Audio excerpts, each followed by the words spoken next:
ഇത്ര കാലം കൊണ്ടാണ് ഈ ലോഡ്ജിൽ ഒരു പെണ്ണ് കയറിയിട്ടില്ല. നീയായിട്ട് എന്നെ ഇറക്കി വിടാൻ പറ്റി. എനിക്ക് 3 ദിവസം നീട്ടി വിട്ടു അവിടെ പറ്റി പാമ്പ് കുത്തുന്നതിന് എന്റെ മുമ്പിൽ കണ്ടുപോകുന്നു. പോടാ ഷിബു അണ്ണ, നിങ്ങൾ എന്തിനാ പോലീസ് സ്റ്റേഷനിൽ വെച്ച് എന്നെ തടഞ്ഞത്? നിങ്ങൾക്കൊരു പ്രശ്നമില്ലല്ലോ. ഇനിയിപ്പോ ഞാൻ നമ്മളെ നാട്ടുകാരുടെയും വീട്ടുകാരുടെ മുമ്പിൽ വെച്ച് കല്യാണം കഴിക്കണ്ടേ? അവളെ കെട്ടണേക്കാളും ഭേദം ചാവണതാ. അങ്ങനെ അങ്ങനെ ചാവണ്ടിയ നാടിന്റെ പേര് എഴുതി വെച്ച് ഞാൻ ചാവും. നോയിക്കോ. ഓ പിന്നെ ഞാൻ ആ സ്റ്റേഷനിൽ വെച്ച് തടഞ്ഞിലേ കാണായിരുന്നു. ഒന്നെങ്കിൽ നീ അവളെ കെട്ടണ്ട വന്നേനെ, അല്ലെങ്കിൽ ജയിലിൽ കിടക്കണ്ട വന്നേനെ. നിങ്ങൾ എന്തായി പറഞ്ഞ ഷിബു അണ്ണ? അവിടെ അച്ഛൻ SIക്ക് വാക്ക് കൊടുക്കണ കേട്ടല്ലേ അടുത്ത ശുഭമുഹൂർത്തത്തിൽ എന്നെ പിടിച്ച് കെട്ടിച്ചോളാന്ന്. എടാ പൊട്ട, ആ സ്റ്റേഷനിൽ നിന്ന് രക്ഷപ്പെടുക എന്നുള്ളത് അത് മാത്രമായിരുന്നു നമുക്ക് റിസ്ക് ഉള്ള പരിപാടി. അതെന്തായാലും ഭംഗിയായിട്ട് നടന്നു. ഇനി കെട്ടണോ വേണ്ടയോ എന്നുള്ളത് നമ്മൾ തീരുമാനിക്കും. അപ്പോ അച്ഛനോട് SIയോട് നമ്മൾ എന്ത് പറയും? അതിന് നമ്മൾ പുതിയൊരു തിരക്കഥ തയ്യാറാക്കും. ബ്രഹ്മാവനാണോടാ ആയുസിന് പഞ്ഞം. അപ്പോ പ്രശ്നമില്ലല്ലോ. നീ ധൈര്യമായിട്ടിരിക്കടാ. ഇനി എത്രയും പെട്ടെന്ന് നമുക്ക് അവളെ പോയിന്ന് കാണണം.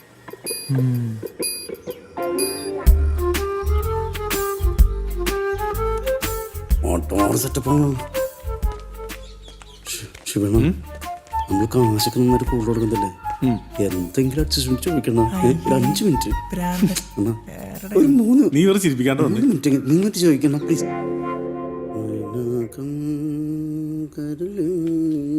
ആ ശരി, ഞാൻ വിളിക്കാം. വന്ന് കാണാത്തോണ്ട് ഒന്നും വിചാരിക്കരുത്. ഹേ അങ്ങനെയൊന്നുമില്ല. അല്ല, കുടിക്കാൻ വല്ലതും പറയട്ടെ? ഒന്നും വേണ്ട, ഒന്നും വേണ്ട.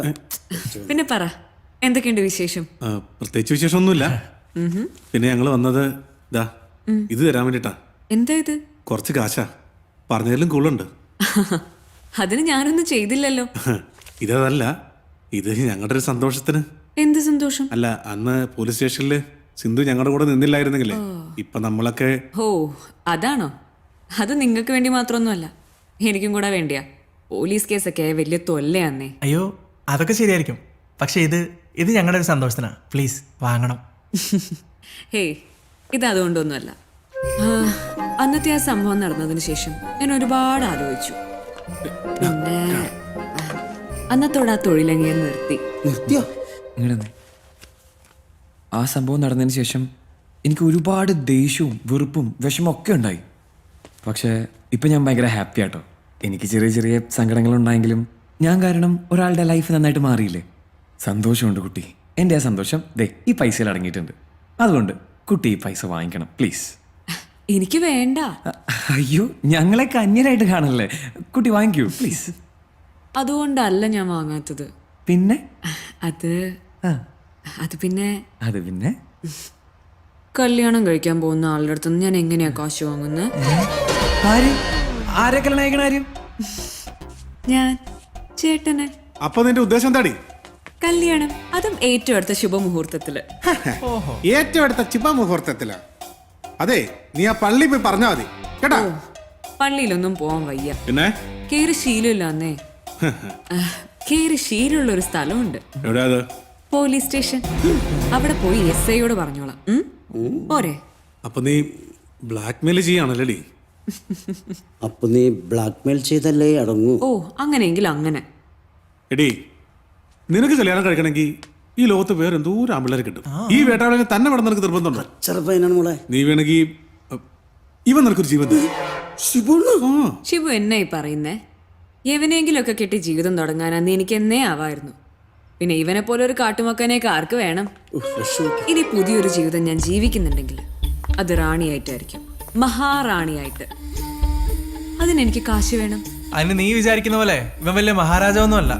ഇവൻ മഹാരാജാവൊന്നുമല്ലെന്ന് എനിക്ക് നന്നായിട്ട് അറിയാം. പക്ഷേ ഇവൻ ചെറിയൊരു കോടീശ്വരനാ. ഞാൻ അന്വേഷിച്ചിരുന്നു. പിന്നെ കൂടെ കൊണ്ടു നടക്കാനാണെങ്കിൽ സുന്ദരനല്ലേ എന്റെ ചേട്ടൻ. വേറെ എവിടെ കിട്ടും എനിക്കിതുപോലത്തെ ഒരു ഭാഗ്യം? അവളുടെ ഒരു ഭാഗ്യം. നിനക്ക് അറിയില്ലേ മനുവിനെ? എന്റെ ഉള്ളിൽ ഞാൻ തന്നെ ഉറക്കിക്കെടുത്തിരിക്കുന്ന ഒരു മൃഗമുണ്ട്. അതിനെ വെറുതെ എണീപ്പിക്കരുതേ. ആ മൃഗത്തെ എനിക്കറിയാം. ഇനി അഥവാ അത് എഴുന്നേറ്റാലും അതിനെ ഉറക്കാനും അറിയാം. എടാ, നീ അതിനിടയ്ക്ക് അതുപോലെ കാണിച്ച പിന്നെ അവള് പറഞ്ഞോ? അവൾ കള്ളം പറഞ്ഞടാ. എന്താ തന്ത്രം മെനയാണോ? അല്ല, ഞങ്ങളൊരു സുപ്രധാന കാര്യം ചർച്ച ചെയ്തതാ. എന്ത് ചർച്ച? അല്ല നിങ്ങളിപ്പോ ഇവനെ കെട്ടിയാലും നിങ്ങൾ ആയിരിക്കുന്ന ഒരു ജീവിത സുഖം എന്തായാലും കൊണ്ട് തരാൻ പറ്റില്ല. വെറുതെ എന്തിനാ റിസ്ക് എടുക്കുന്നല്ലേ? ഓ അത് കുഴപ്പമില്ല, അതിനുള്ള പണിയൊക്കെ ഞാൻ പഠിച്ചിട്ടുണ്ട്. നിങ്ങൾ പോയി കല്യാണത്തിനുള്ള ഏർപ്പാടൊക്കെ ചെയ്യ്. അപ്പൊ ശരി, ഞാൻ വരട്ടെ. അല്ല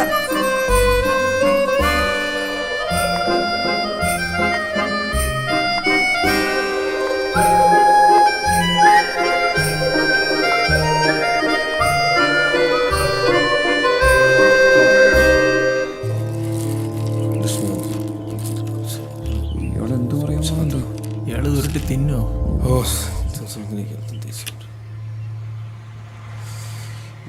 എന്താ തിരുമേനി, വല്ല പ്രശ്നമുണ്ടോ? ഒരു ചെറിയ പ്രശ്നമുണ്ട്. പഴയതുപോലെ കൂവും ഷൂവും ഒന്നും കാണാൻ പറ്റുന്നില്ല. ഇതിപ്പോ എല്ലാവർക്കും അങ്ങനെയൊക്കെ തന്നെ. ചിലപ്പോ അങ്ങേപ്പോലുള്ള മാമാർക്ക് കാണാൻ പറ്റും. കളി നടക്കട്ടെ.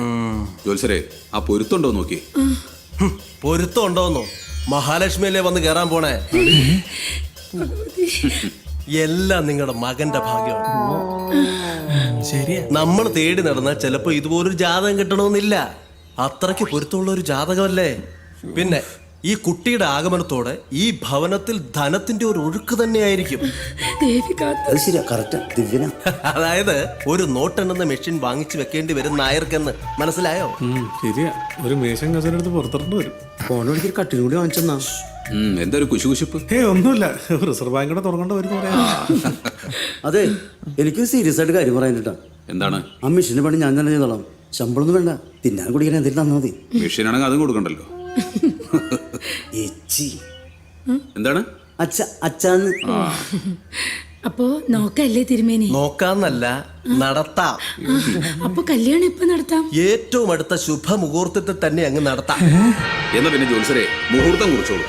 ഇത് ഒട്ടും വെച്ച് താമസിപ്പിക്കണ്ട.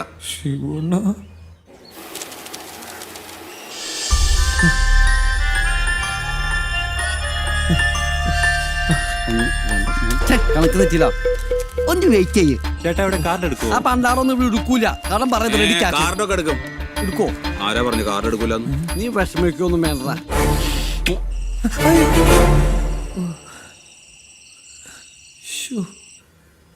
കുടിക്കേ. ഓ അയ്യോ, ഞാൻ ഇവരെയൊക്കെ പരിചയപ്പെടുത്താൻ മറന്നുപോയി. ഇതെല്ലാം പെണ്ണിന്റെ അമ്മായിമാരാ. ഇത് ജാനു ചേച്ചി റിട്ടയർ ചെയ്തു. പിന്നെ ഇത് രമണി. നിന്റെ പേരനാടി? ശാന്ത. ഇവരിപ്പോഴും വർക്ക് ചെയ്തോണ്ടിരിക്കുക. എവിടെ ജോലി? സഹകരണ സംഘത്തിലാ. ഓ, ബാങ്കിലാണ്. അങ്ങനെയും പറയും. പിന്നെ ലോണിനൊന്നും ഒരു ബുദ്ധിമുട്ടും കാണൂല. എപ്പോ ചെന്നാലും സാറിന് ഏത് ലോൺ വേണമെങ്കിലും ഈ ശാന്ത ശരിയാക്കി തരും, ഡിസ്കൗണ്ടും തരും. പറഞ്ഞ് ചളവാക്കല്ലേ. അളിയാ, നമ്മുടെ തറവാറിന് ചേർന്ന ബന്ധാ. അതാണ് കാരണവർക്ക് അത് മനസ്സിലായി. അല്ല, ഇതാരാ? അയ്യോ, അത് ഞാൻ പറയാൻ മറന്നുപോയി. ഇത് പെണ്ണിന്റെ ഒരേ ഒരു അപ്പോ ആംഗിളാ. കല്യാണക്കാരി ഒന്ന് സംസാരിച്ചുറപ്പിക്കാൻ വേണ്ടിയിട്ട് എല്ലാവരും വിളിച്ചത്. അതറിയാലോ. അപ്പോ ജാതകമൊക്കെ ഞങ്ങൾ നോക്കി. 10 പൊരുത്തമുണ്ട്. ഇനിയിപ്പോ നമുക്ക് വേറൊന്നും സംസാരിക്കാനില്ലല്ലോ. അല്ല, അതൊക്കെ അവിടെ തീരുമാനിക്കുന്ന പോലെ. എന്നാ പിന്നെ എത്രാം തീയതി പറഞ്ഞേ? 5-ാം തീയതി. 5-ാം തീയതി. ഈ വരുന്ന 5-ാം തീയതി നമുക്ക് ആ കല്യാണം ഇവിടെ നടത്താം.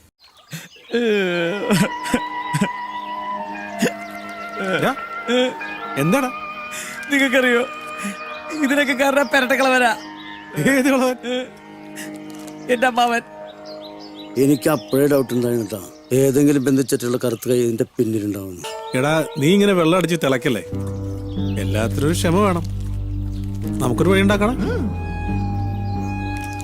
ഇനിയിപ്പോ എന്ത് വഴിന്നാ പറയണേ? കാശ് വാങ്ങുമായിരുന്നു, നീ കാശ് കൊടുക്കായിരുന്നു. പക്ഷെ അവക്ക് ഇവനല്ലേ ഇഷ്ടം. അതെ. നിങ്ങൾക്കാർക്കും ഒരു പരിഹാരം പറയാൻ പറ്റില്ലെങ്കിൽ ഞാനൊരു വഴി പറയാം. എന്ത് വഴി? നീ വഴി പറ. രാജ്, ശോഭരാജ്.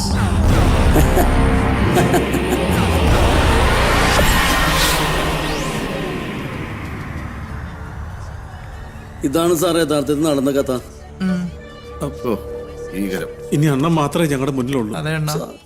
ഈ സാറിന് വിളിച്ചോണ്ടിട്ട് ഇപ്പൊ അണ്ണ അല്ല, ഇപ്പൊ നമ്മൾ തമ്മിൽ ഇത്ര അടുത്ത സ്ഥിതിക്ക് വേറൊരു വഴിയില്ലണ്ണ.